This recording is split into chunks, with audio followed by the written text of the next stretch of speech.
What if I told you that the difference between success and failure in business, relationships, and even daily conversations often comes down to negotiation? And I don't mean slick arguments or fancy words, I mean psychology.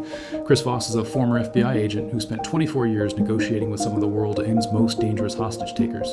In today's video, we'll explore some of the key takeaways from his best-selling book, Never Split the Difference, in which he reveals something we often forget. Negotiation isn't about logic versus logic, it's about emotion versus emotion. Tactical empathy. Chris says that one of the most important skills in negotiation is the ability to understand and respond to the other person's emotion, which he calls tactical empathy. People don't just want you to agree with them, they want to feel understood. In negotiations, Voss focused on connecting with the other person's perspective instead of trying to win the argument. When someone's feeling angry or upset, it's super important not to brush off their feelings or tell them they shouldn't feel that way. Instead, just acknowledge their emotions and let them know you get it. This simple act builds trust and can really help calm a tough situation. When you show that you understand their frustration or fear, it totally disarms them. That's the real magic of empathy. Mirroring. Mirroring is a simple but effective way to build trust and rapport with someone. It involves repeating the last few words of what someone says back to them. Sounds simple, but it forces the other person to keep talking, to reveal more while building unconscious trust. Imagine you're negotiating a salary and your boss says, "Budgets are really tight this year." You repeat, "Tight this year?"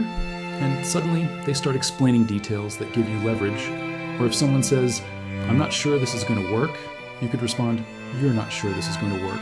By doing this, you show the other person that you're listening and that you care about what they have to say. Labeling. Labeling is another powerful tactic that can be used in negotiation. It involves naming the other person's emotions to help them feel understood and validated. If someone is getting angry, you could say, "It sounds like you're getting really frustrated," or "You seem to be feeling pretty angry right now." By labeling their emotions, you can help to disarm their defensiveness and make them more likely to cooperate. The moment you do this, tension drops. People relax because you've acknowledged what they feel instead of ignoring or dismissing it. The power of no. Most people think negotiation is about getting the other side to say yes. Voss flips that. A quick yes often feels like a trap. But when someone says no, they feel safe and in control. From there, real conversation can begin. So instead of asking, "Do you agree?" you ask, "Would it be ridiculous to explore this further?" A no opens doors. When you say no, you establish boundaries and protect your own interests. On the other hand, saying yes too quickly can make the other party suspicious, and they may try to take advantage of you. Chris Voss suggests that people feel safer when they say no, not yes. So, if you want to be seen as a tough negotiator, don't be afraid to say no. Calibrated questions. These are open-ended questions that invite the other party to share their thoughts and feelings. For example, instead of asking, "What do you want?" ask, "How can we solve this together?" or "What's the biggest challenge you see?" Put the problem on the table and invite collaboration. Notice the difference. You're not attacking, you're partnering. By using calibrated questions, you get the other party to think about the negotiation in a more collaborative way. The illusion of control. People hate being told what to do, but they love the feeling of being in charge. That's why Voss creates the illusion of control.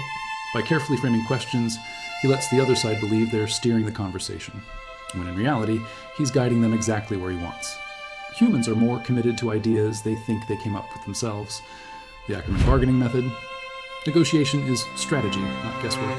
The Ackerman method uses a step-by-step formula. Start with 65% of your target number, then move to 85%, then 95%, and finally 100%. Each concession gets smaller, signaling that you're reaching your limit. Add in a small, non-monetary perk at the end, and it makes your offer look final and generous. The genius is that it feels like natural bargaining, but it's actually highly calculated, bending reality. In negotiation, numbers don't exist in isolation, they exist in context. Whoever sets the frame first bends reality. Voss often softens tough proposals by saying, "I'm afraid this number might shock you." That phrase prepares the other side to expect difficulty, making your real offer feel more reasonable in comparison. Humans judge everything relatively, not absolutely. So set the frame, and you set the reality. The Black Swans. The most powerful secrets in negotiation are the things you don't yet know, and what Voss calls Black Swans. These are small, hidden pieces of information that can flip the whole negotiation. Maybe a kidnapper isn't driven by money, but by respect. Maybe a CEO isn't worried about price, but about reputation. Black swans are uncovered only by deep listening, patience, and curiosity. Once revealed, they give you leverage no one else sees. Underneath all these techniques lies one truth. The human brain resists pressure but opens when it feels understood. People crave acknowledgement more than agreement. Negotiation, at its core, isn't a battle of facts. It's the creation of emotional safety.